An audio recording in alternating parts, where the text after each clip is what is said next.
Hello friends, super magic રસોઈમાં મિત્રો આપનું સ્વાગત કરું છું। આજે હું મલાઈમાંથી કુકરમાં ઘી બનાવવા જઈ રહી છું મિત્રો। તો તમને ચોક્કસ મારો વિડીયો ગમશે, ગમે તો લાઈક કરજો, શેર કરજો અને સબસ્ક્રાઇબ કરવાનું તો ભૂલતા જ નહીં।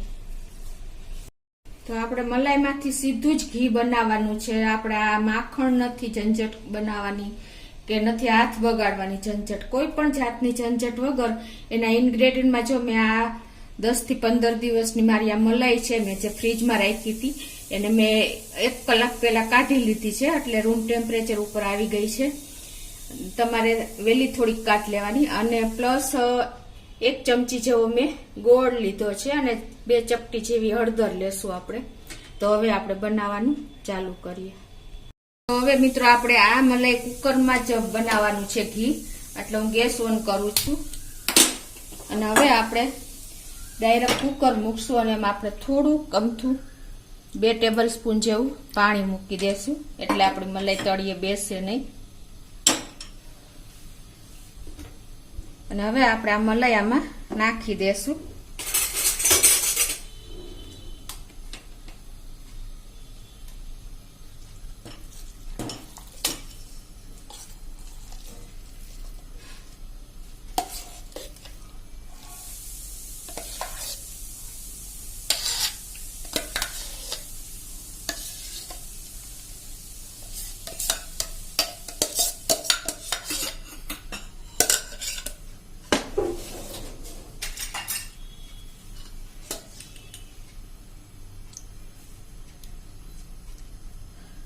આ રીતે આપણે મલાઈને થોડીક મેલ્ટ થવા દેશું, પછી જ આપણે આગળની પ્રોસીજર કુકર ઢાંકણું બંધ કરવાની કરશું।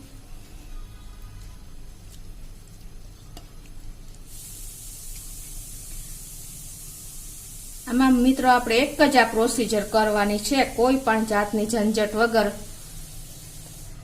આપણે 5 મિનિટમાં ઘી તૈયાર થઈ જશે। હવે આને આ રીતે આપણે થોડીક વાર મેલ્ટ કરી લેશું, પછી ઢાંકણ બંધ કરશું।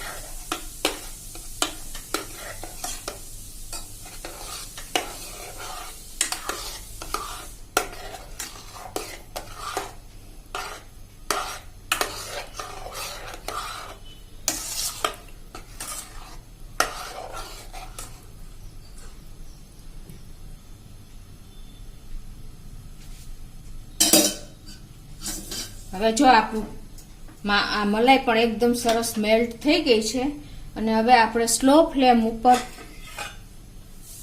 આ કુકરનું ઢાંકણું બંધ કરી દેશું અને સ્લો ફ્લેમ ઉપર રાખશું અને 4 થી 5 મિનિટ થશે આપણે આ એક વિસલ વાગતા, તો આપણે એક વિસલ કરી લેશું।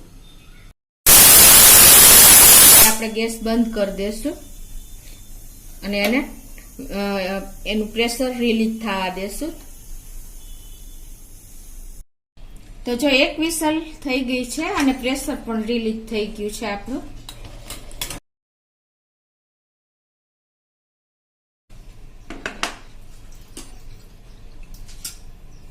અને જો આપણું ઘી પણ એકદમ તમે જોઈ શકો છો, મલાઈમાંથી ઉપર ઘી એકદમ સરસ આવી ગયું છે। હવે આપણે ગેસ ઓન કરી દેશું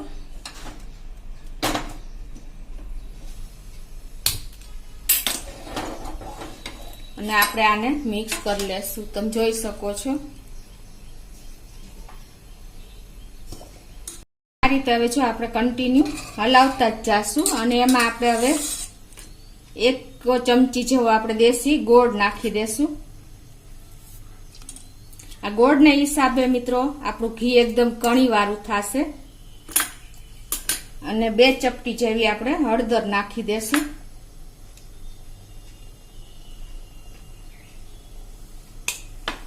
હવે આપણે ફૂલ ફ્લેમ ઉપર કન્ટિન્યુ હલાવતા રહેશું। આ રીતે મલાઈ છે એટલે સેજ આપણે હલાવવું જ પડે, નહીતર જો સેજ તો બેસતી જાય।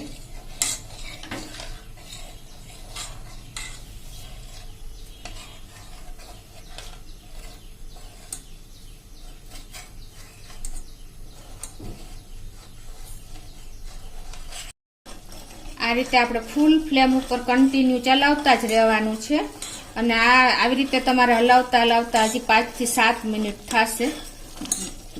કુકરનું ઢાંકણ ખોલ્યા પછી આ રીતે તમારે ચલાવતા ચલાવતા 5 થી 7 મિનિટ પણ લાગે છે. અને આવું કણીદાર ઘી જે આપણે માર્કેટમાંથી લઈએ છીએ ને કેવું કણીદાર ઘી હોય છે એવું જ આ આપણું ગોળ નાખ્યો છે ને એટલે એવું જ કણીદાર ઘી બનશે. અને મારે આ ગાયનું ઘી છે તેમ છતાં મેં સેજ અમથી હળદર નાખી છે ચપટી જેવી, નહીતર ગાયનું ઘીમાં ઘી ઓછું નીકળે પણ ઘી એકદમ પીળું જ હોય છે.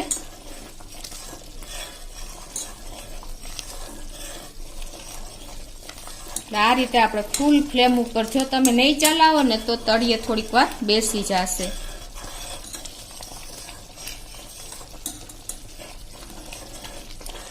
આ ઘી ગરમ કરવામાં મિત્રો તમારે કોઈ ઝંઝટ જ નથી તમારે માખણ બનાવવાનું કે નથી તમારે હાથ બગાડવાના. કોઈ એક જ પ્રોસીજર કરવાની છે કે આપણે કુકરમાં મલાઈ નાખીને કુકરની એક વિસલ કરી લેવાની છે અને પછી ખોલ્યા પછી આ રીતે આપણે 5 થી 7 મિનિટ કન્ટિન્યુ ચલાવવાનું છે ફૂલ ફ્લેમ ઉપર.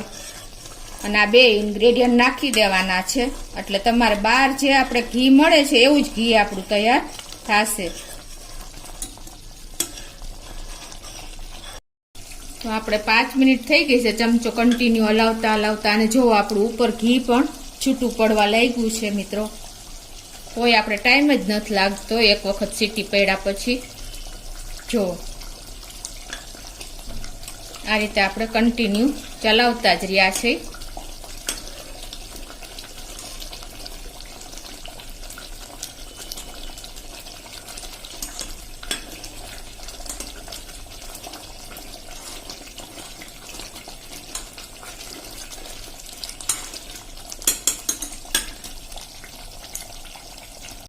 જેવું થયું છે અને આપણું જો ઘી એકદમ સરસ ઉપર આવી ગયું છે અને નીચે આપણી મલાઈ પણ જે કીટું નીકળે એ બેસી ગયું છે. જો મિત્રો કેવું તાજું તેલ જેવું આપણું 5 મિનિટ કન્ટિન્યુ હલાવ્યું એટલે તૈયાર થઈ ગયું છે.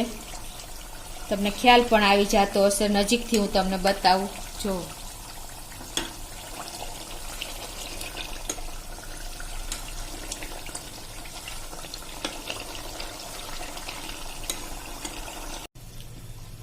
તો જો આપણું ઘી પણ ગરમ સરસ થઈ ગયું છે અને કીટું પણ નીચે બેસી ગયું છે. જો હવે આપણે ગેસ બંધ કરી દેશું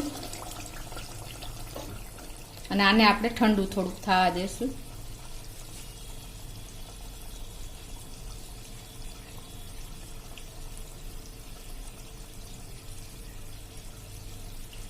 ઠંડુ ઘી થઈ ગયું છે થોડું અને હવે આપણે એને એક બરણીમાં આ રીતે ગળણીથી ગાળી લેશું.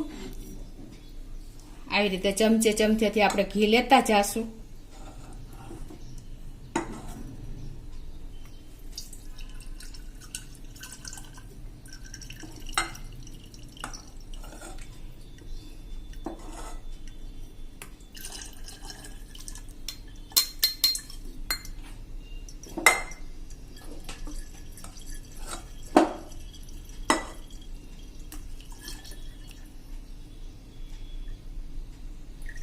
આ રીતે આપણે બધું ઘી ગાળતા જાશું.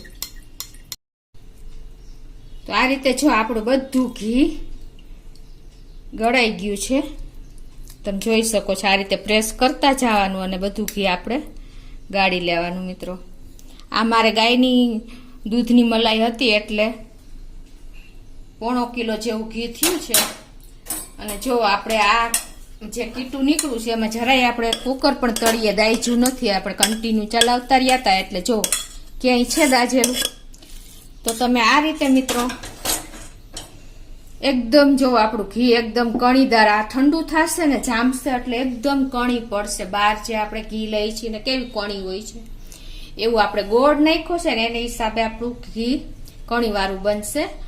તો તમે ચોક્કસ મિત્રો આ રીતે સીધી કુકરમાં મલાઈ નાખીને અને ઘી ગરમ કરશો ને તો તમારે ટાઈમ પણ નહીં લાગે અને કોઈ બી ડબલ પ્રોસીજર નહીં કરવી પડે.